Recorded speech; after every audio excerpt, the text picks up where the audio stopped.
How to make Spotify play over other apps.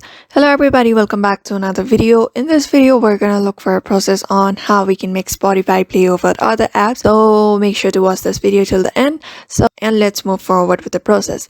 So first thing first, open your Spotify. So there are two methods on how you can make your Spotify play over other apps. One of them is something you can find inside the app.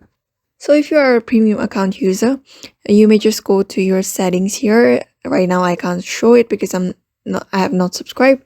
So here, when you scroll down a bit, you will be able to see the option called Spotify connecting background. Just enable that option and that should do. After that, the next thing we can do is, if you are on an Android phone, just go to Settings app on your Android device and look for apps and notifications and scroll through the list of installed apps and select Spotify. And in the Spotify app settings, you'll find a section for battery saver. Just tap on it and make sure to select the toggle for no restrictions. This will allow Spotify to continue playing when you're not actively using the app. So in that way, these are the two methods that you can use to make Spotify play over other apps. Just follow this process and that should probably work for you. So therefore, I hope this video was helpful to you and thank you for watching this video.